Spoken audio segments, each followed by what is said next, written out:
Shalom, salam sejahtera untuk semua umat Bina Doa dan Firman yang biasa kita singkat Bindoman dari Komunitas Bunda Kudus Keuskupan Surabaya.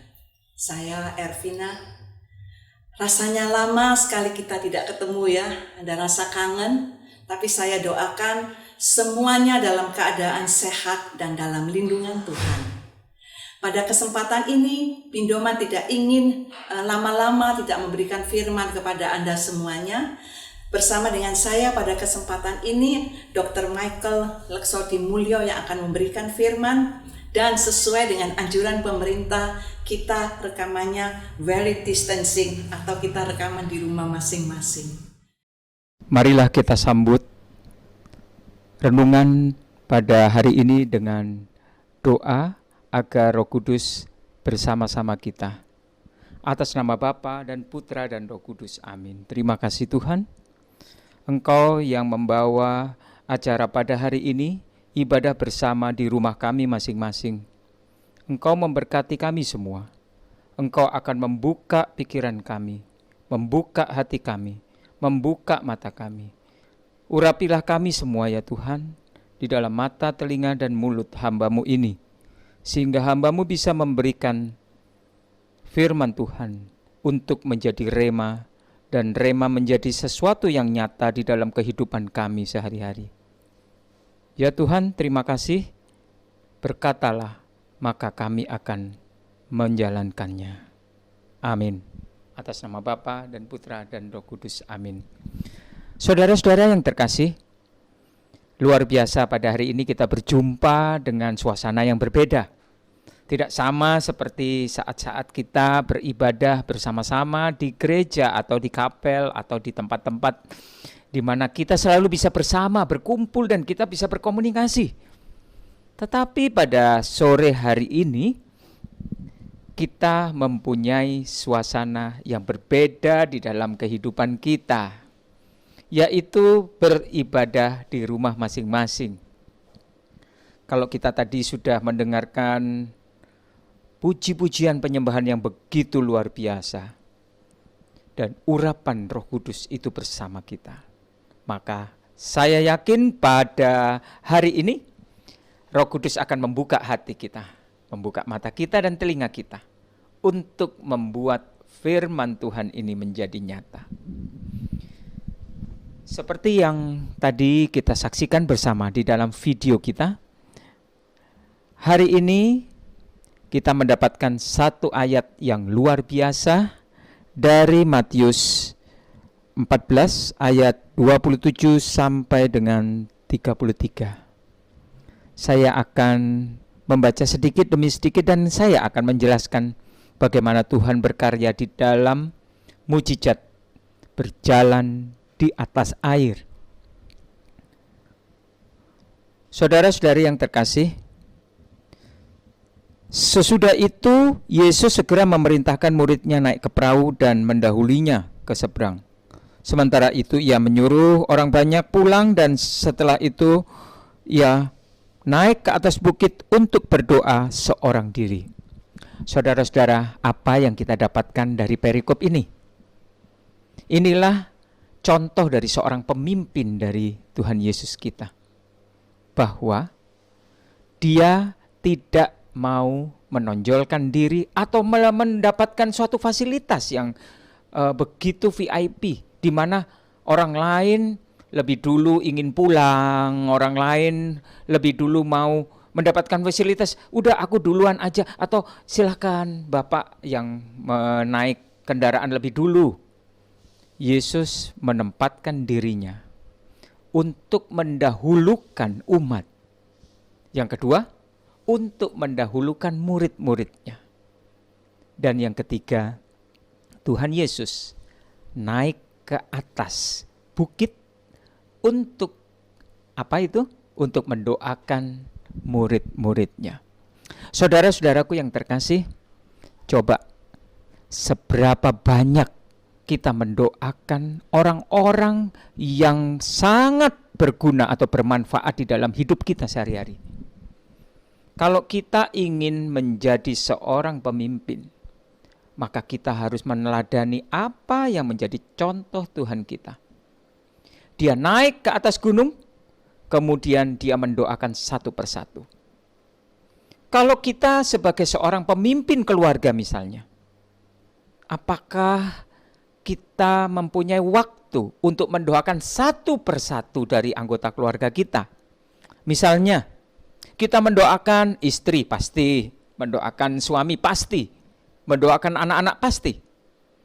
Tetapi adakah doamu untuk orang yang membantu kamu di rumahmu?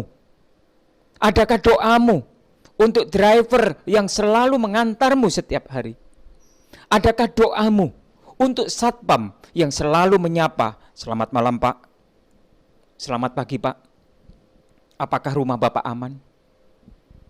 Apakah engkau juga pernah mendoakan mungkin tukang becak yang sering mengantarkan engkau pergi ke pasar misalnya? Di situ Tuhan mengatakan, kalau engkau ingin menjadi seorang pemimpin yang sukses, doakanlah secara rinci siapapun yang bermanfaat di dalam hidupmu. Banyak sekali pengusaha yang ingin sukses di dalam perusahaannya atau pabriknya. Dia bertanya, mengapa usahaku ini selalu bangkrut? Mengapa usahaku ini begitu saya ganti bidang, kemudian bidangnya juga nggak bisa maju? Hidup penuh kekhawatiran. Di dalam pemikirannya hanya ada untung dan rugi. Tetapi Tuhan Yesus mengatakan di sini, kalau engkau mau berhasil di dalam hidupmu, di dalam pekerjaanmu, di dalam bisnismu, siapapun orang yang mendukungmu di dalam usahamu, bikin list nama satu persatu dan doakanlah mereka.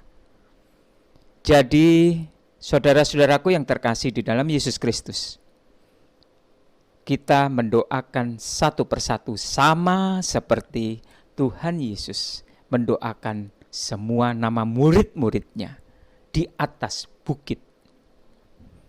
Baiklah, kita membahas, tadi sudah ada filmnya dan saudara-saudari sudah melihat bahwa setelah itu kira-kira sungguh ini sudah suatu larut malam, karena sebenarnya sebelum mujizat Yesus berjalan di atas air, ini ada yang namanya mujizat 5 roti dan 2 ikan. Sehingga itu perjalanan yang sangat melelahkan, baik untuk Yesus sendiri maupun untuk para murid-muridnya. Jadi perjalanan itu bukan gampang, lelah dan sangat-sangat lelah. Tetapi apa yang terjadi?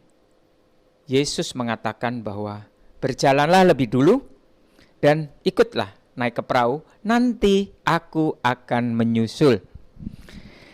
Dan saudara-saudaraku yang terkasih, apa sih sebenarnya profesi dari murid-murid Tuhan Yesus? Paling banyak apa coba?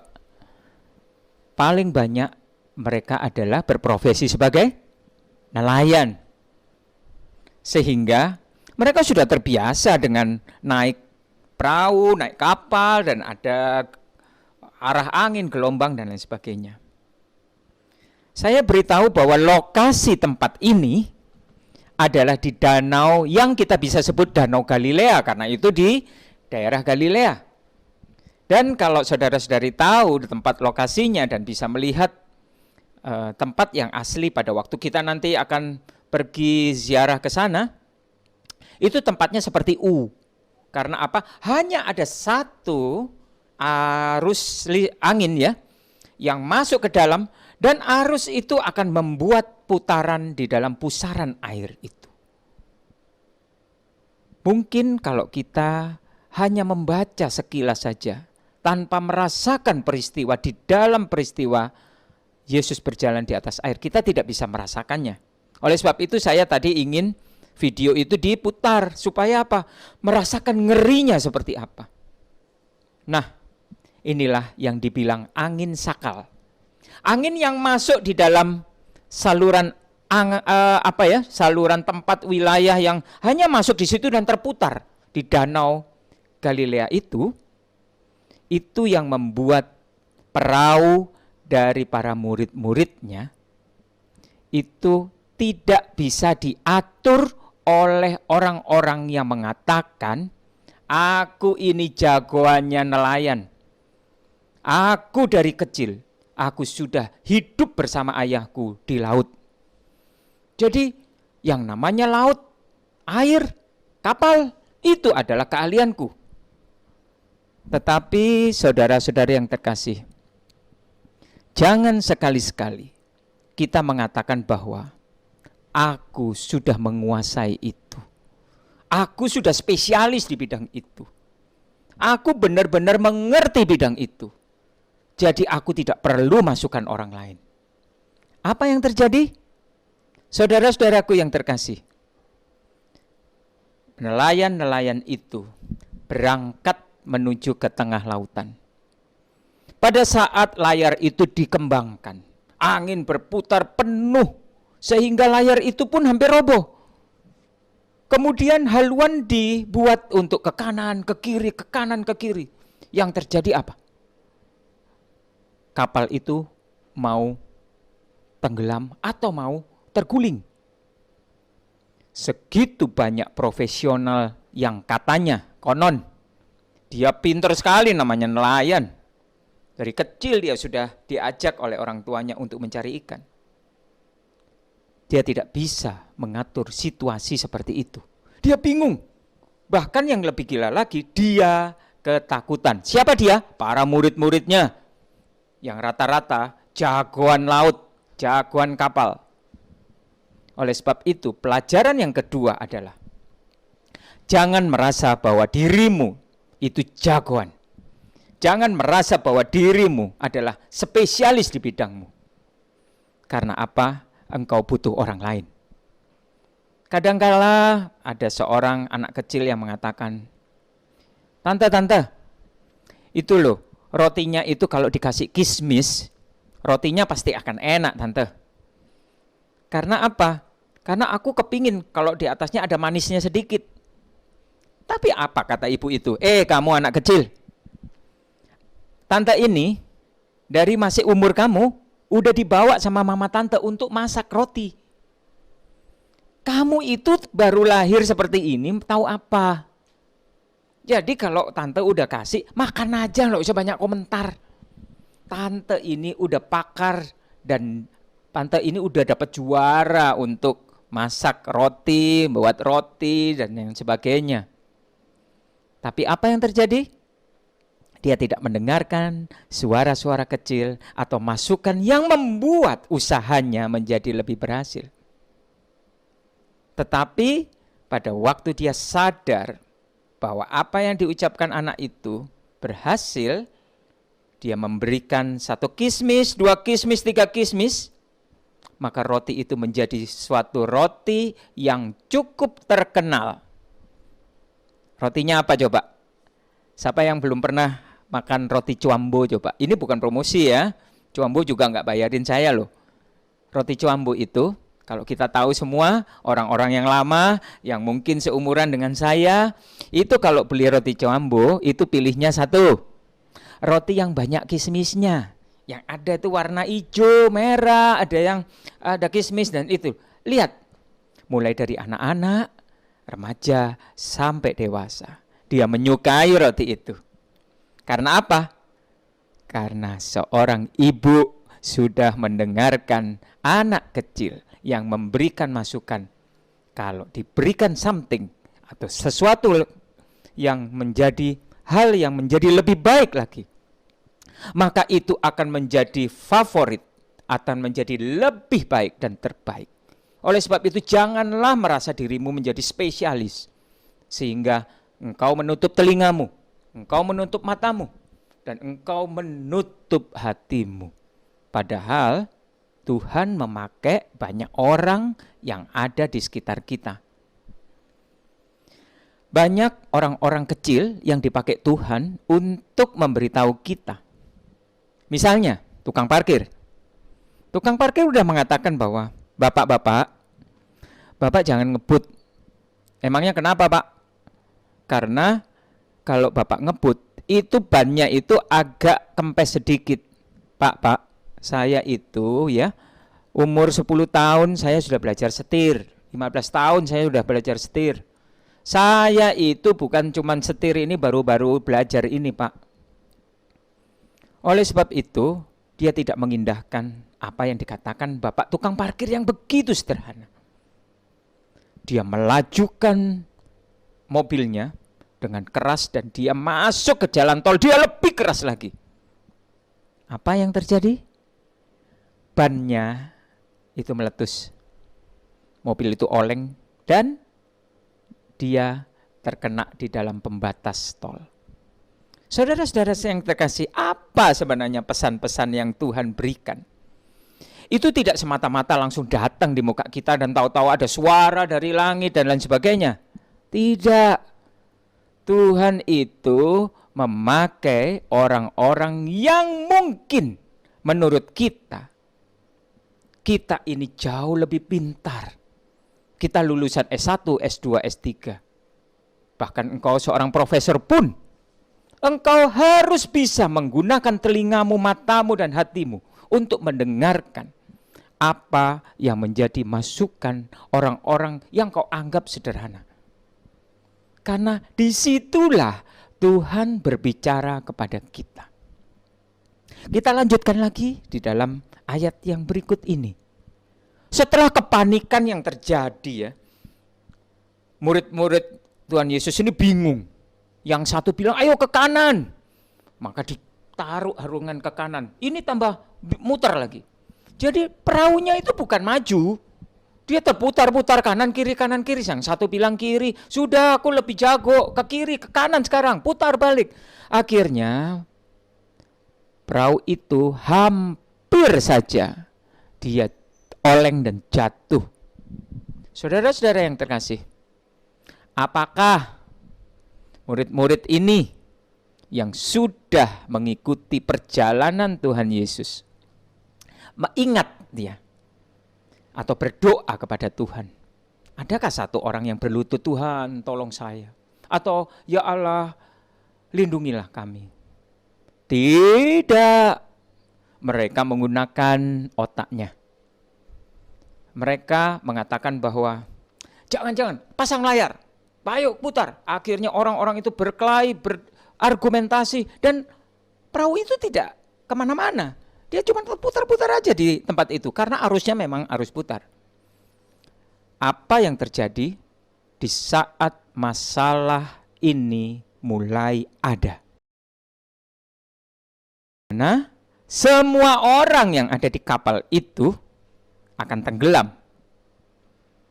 Semua panik.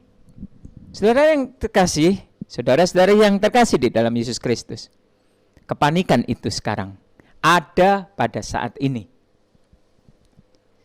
Justru virus corona itu sendiri tidak menakutkan. Yang menakutkan adalah virus kekhawatiran kita, virus ketakutan kita. Dari mana? Ya dari sosial media, dari beberapa WA misalnya, WhatsApp atau Instagram atau Facebook dan lain sebagainya, yang membuat kita bisa melihat seluruh dunia. Sampai di ujung dunia kita bisa melihat, waduh, banyak sekali yang mati. Coba sekarang, kalau kita setel televisi, coba kita setel. Ambil berita, mulai awal sampai terakhir. Mulai kita bangun sampai kita tidur lagi. Apa sih yang diberitakan di berita saat ini?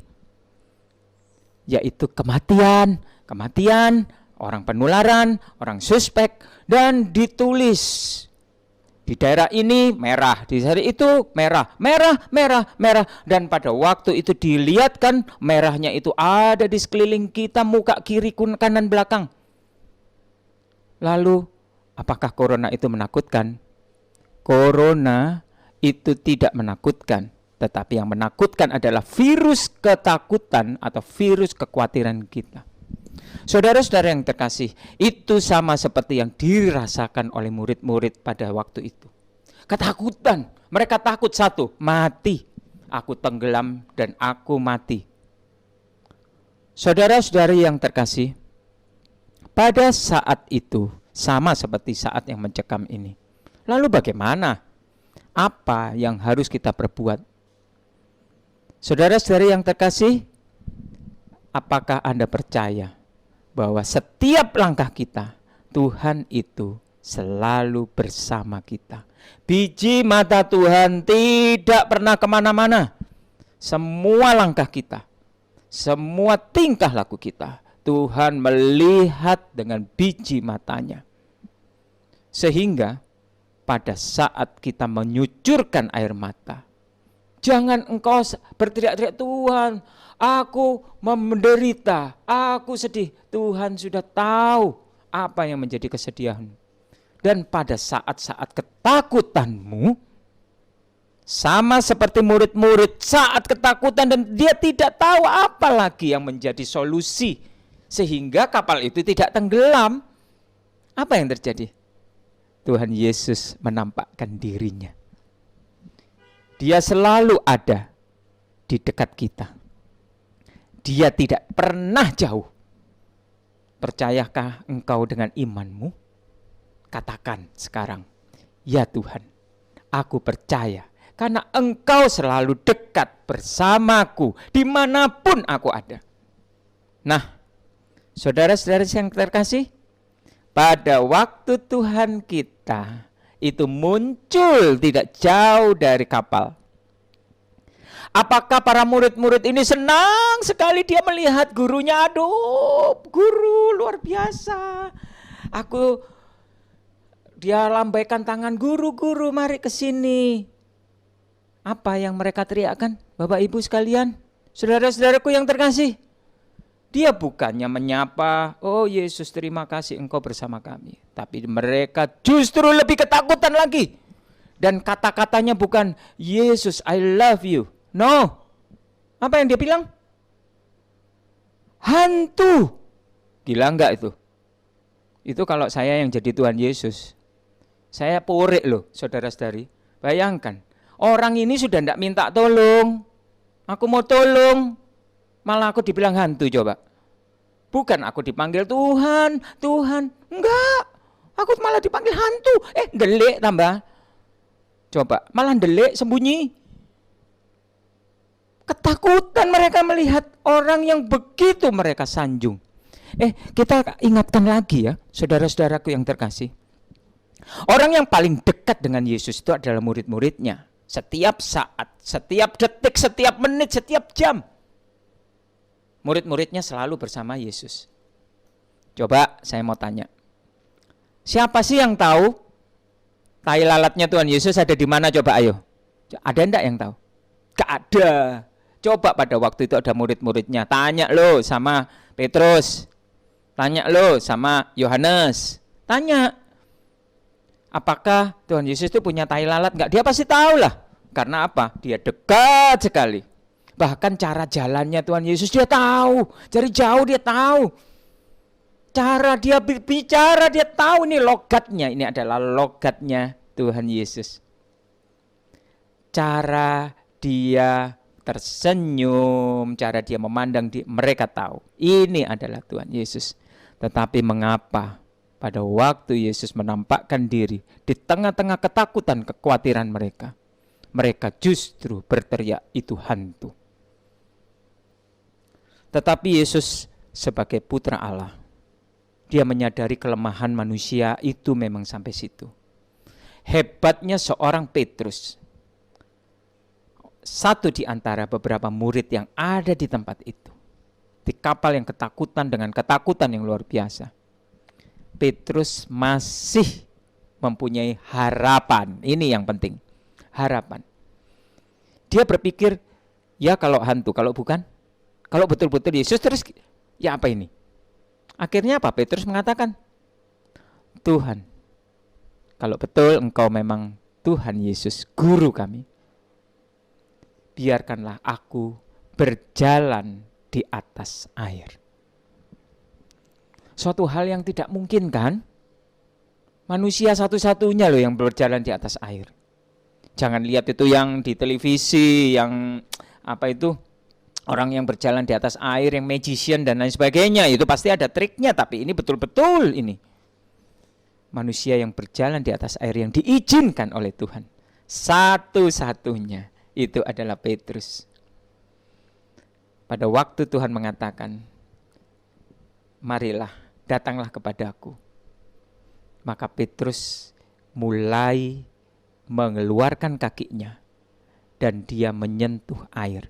Sepertinya mudah ya. Saudara-saudara tahu enggak? Kalau kita ada di satu lautan dengan gelombang yang luar biasa. Siapa yang pernah ke Bali? Siapa yang pernah ke Pasir Putih? Lihat itu gelombangnya, ngeri.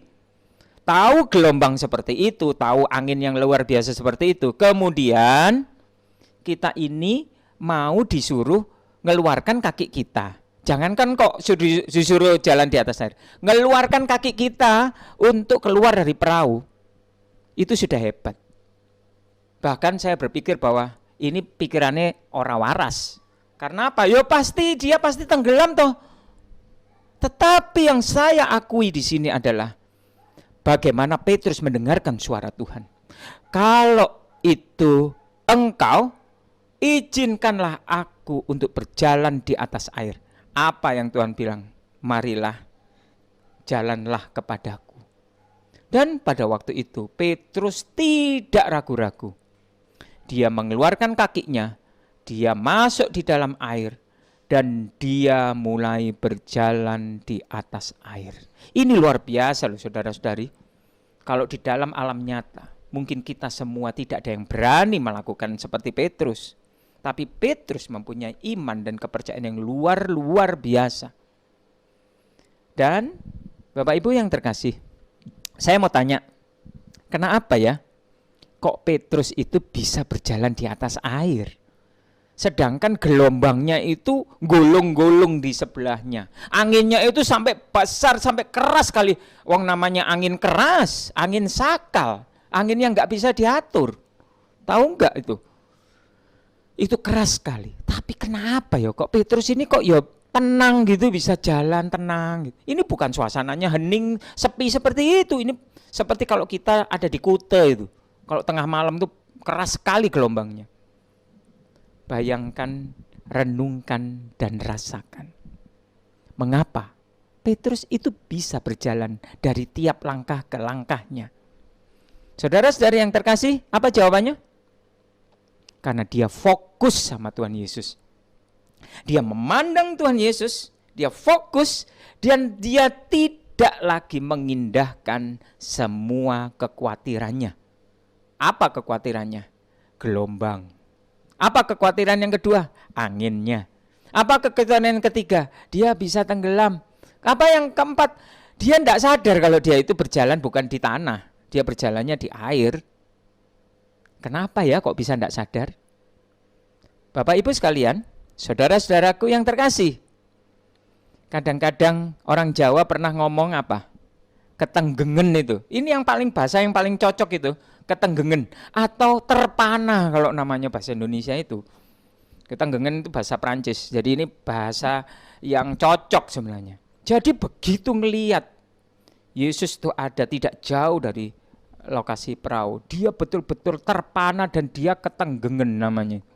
Saking ketenggengennya, dia fokus terus, dia melihat Tuhan Yesus. Dia melihat Tuhan Yesus, dia melihat Tuhan Yesus.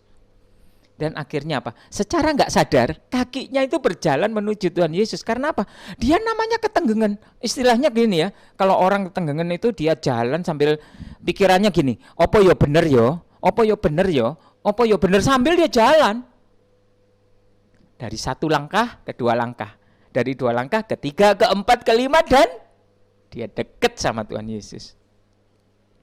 Bapak Ibu sekalian, kira-kira kapan Petrus jatuh di atas air dan dia tenggelam? Coba saya akan ulang lagi bahwa angin sakal ini, angin yang masuk di satu lembah yang tidak bisa keluar lagi, dan dia memutar yang namanya arus pusaran di bawah. Pada waktu kalau kita jatuh di dalam air itu, sekali kita kesedot pusaran itu, kita tidak mungkin akan kembali lagi. Itu loh yang namanya air sakal, angin sakal yang membuat gelombang yang berputar di dalam, ya, karena anginnya di dalam, seperti kita ngaduk kopi, ngaduk teh itu loh. Nah, pada waktu dia berjalan dia tidak menghadapi itu. Tapi di mana ya? Petrus itu jatuhnya itu di mana? Coba pelan-pelan Bapak Ibu baca pelan-pelan ini ayatnya. Di mana Petrus itu mulai jatuh? Saudara-saudara yang terkasih, Petrus jatuh itu tidak jauh dari Tuhan Yesus. Pada waktu kita jauh dari Tuhan Yesus, kita selalu mengatakan, Tuhan, aku mencintai Engkau. Tuhan, lindungilah aku. Berdoanya bagus. Ya, doa novena, doa Salam Maria, atau doa Rosario, doa apapun itu, bagus. Mulai aktif di dalam gereja, mulai aktif dalam kegiatan-kegiatan kerohanian, mulai aktif di dalam kelompok doa, persekutuan doa seperti ini sekarang. Ya toh? Kita mulai mendekatkan diri kepada Tuhan Yesus. Kita tertarik, kita ketenggengan, kita fokus, dan kita mulai berjalan. Nah, sekarang saya tanya, kapan Petrus itu jatuh? Nah, inilah pelajaran buat kita yang merasa diri kita ini dekat sama Tuhan Yesus. Ada banyak orang-orang yang mengatakan, Romo itu udah koncoplek sama saya. Saya tuh telepon, ayo Romo, kita mau makan ke sini. Wah, Romo langsung ganti, saya jemput langsung makan. Saya itu kurang apa sih? Tidak dekat apa sih sama Tuhan Yesus? Aku itu semua misa pagi ya ikut. Saya ada ibadah apa saya ikut. Saya mau ikut di Bindomen saya ikut.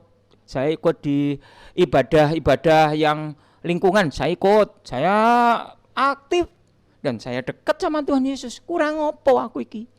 Tambah deket toh. Itu yang kata-katanya. Wes ora usah mbok ajari lek aku iki suruh deket sama Tuhan Yesus, ora usah mbok ajari. Ini yang saya mau ingatkan Bapak Ibu. Seberapa dekat sih sebenarnya Petrus itu jatuh? Coba lihat ya. Petrus itu jatuh sebenarnya pas face to face dengan Tuhan Yesus. Yaitu dia sudah berhadapan dan dia melihat muka Tuhan Yesus. Itu ada di depannya. Sebenarnya kalau saya pribadi, saya mendapatkan pengalaman itu. Waduh, wis sudah tak rangkul, saya ciumi, aduh Yesus aku cinta Engkau. Tak ciumi kanan kiri, wis tak pokoknya cipika-cipiki dah. Seperti itu, saking senengnya hatiku. Tapi yang anehnya ini, justru Petrus itu jatuh tinggal satu langkah saja ketemu dan bisa memeluk Tuhan Yesus. Lah iya toh. Tinggal satu langkah aja loh, dia kok jatuh. Karena apa? Karena, nah ini yang penting ini pesannya. Karena dia mulai berpikiran dengan pikiran manusia. Dia melihat gelombang. Gelombang ini apa toh? Gelombang ini ya seperti kayak gini nih cobaannya. Mau kerja nggak bisa, mau keluar nggak boleh, kemudian mau jalan-jalan nggak boleh, butek wis lah, butek, stres. Saya sendiri loh stres juga di rumah. Saya kalau disuruh di rumah terus nonton sinetron atau aduh semending aku nih suruh keluar, saya suruh bagikan makanan untuk kaum miskin atau saya suruh pengobatan wis gak popo. Tapi kalau saya disuruh mendekem terus saja, aduh minta ampun. Tapi apa yang terjadi? Hari ini, hari yang kemarin, hari besok sama. Kita tuh ngelihat gelombangnya. Gelombangnya itu apa? Cobaan hidup kita. Jadi gelombang itu adalah cobaan dalam hidup kita. Banyak loh cobaan hidup kita itu apa? Kalau anak-anak muda takut nggak lulus sekolahnya, yang dia takut nggak lulus kuliahnya atau ujiannya ulangan, aduh ya apa ini kalau nilaiku jelek.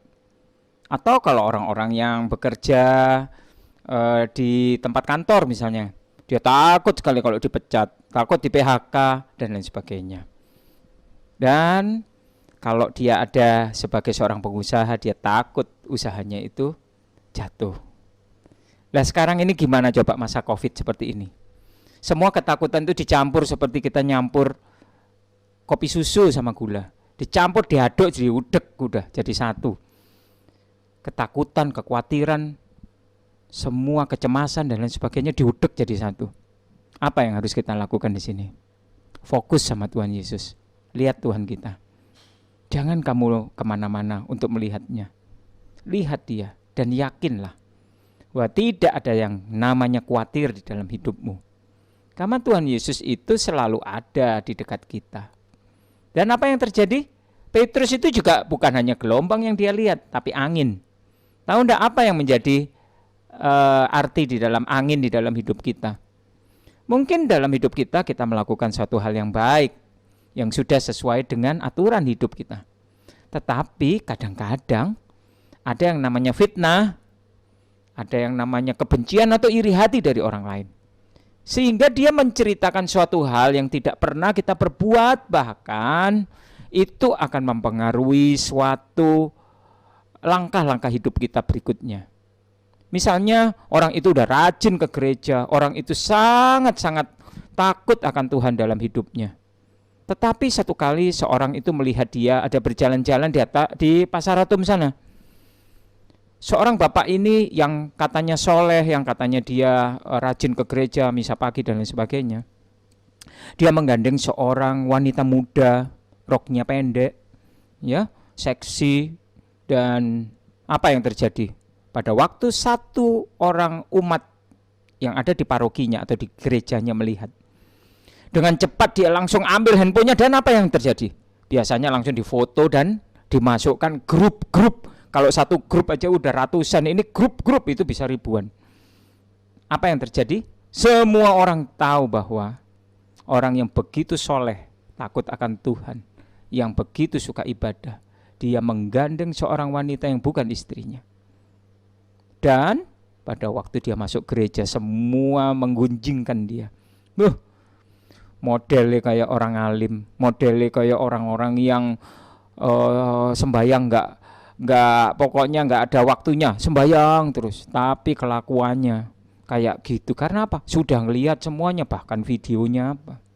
Tapi suatu kali begitu kita tanya, kita bertemu sama bapak itu, Pak, apakah itu siapa ya waktu yang lalu ke Pasar Atom? Oh iya, waktu itu saya ke Pasar Atom, Pak Dokter. Lalu itu sama siapa? Aduh, itu keponakan saya. Dia datang dari Taiwan.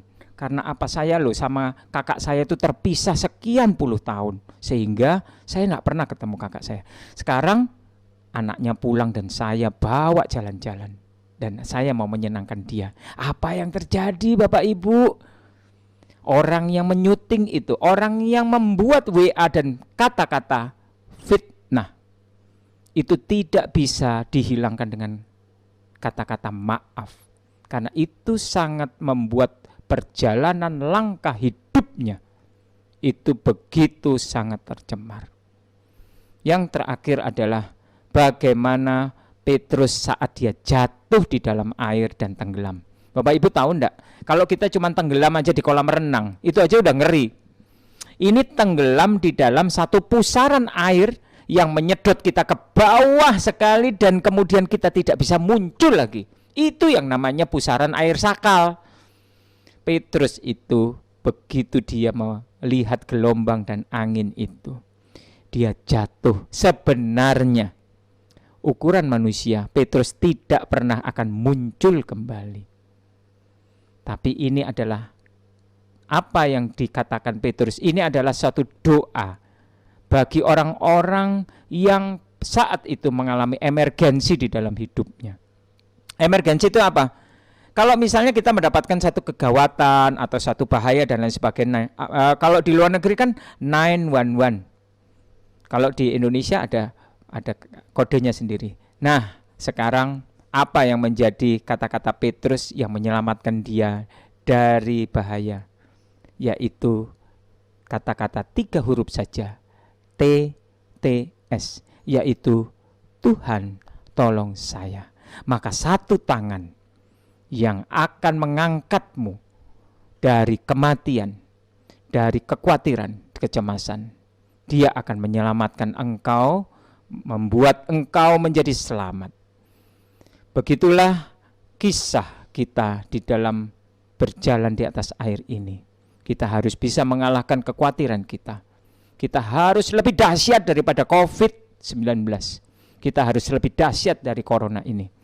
Karena Tuhan memampukan kita menghadapi semua ini. Memberikan suatu iman kepada kita. Bahwa kita lebih besar, kita lebih kuat daripada kuman yang hanya sekian milimikro.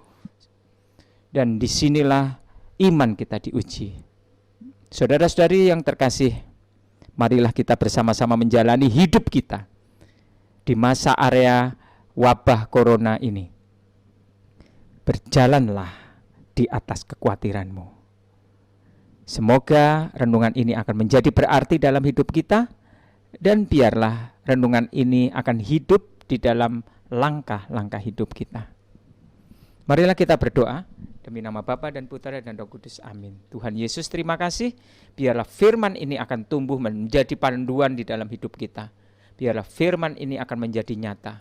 Kita bisa berjalan di atas kekhawatiran kita. Ajarkanlah kita bisa selalu memandang Engkau, fokus terhadap Engkau. Sehingga kita bisa menjalani cobaan di dalam hidup kita, ujian-ujian di dalam hidup kita, sehingga kita lulus dari setiap langkah dengan langkah. Jangan biarkan kami jatuh di dalam pusaran air kehidupan kita, tapi biarlah kita sukses selalu ada bersamamu. Terima kasih Tuhan, kami panjatkan doa puji syukur ini di dalam nama Tuhan Yesus Kristus, Juru Selamat kami yang hidup sekarang dan selama-lamanya. Shalom. Di saat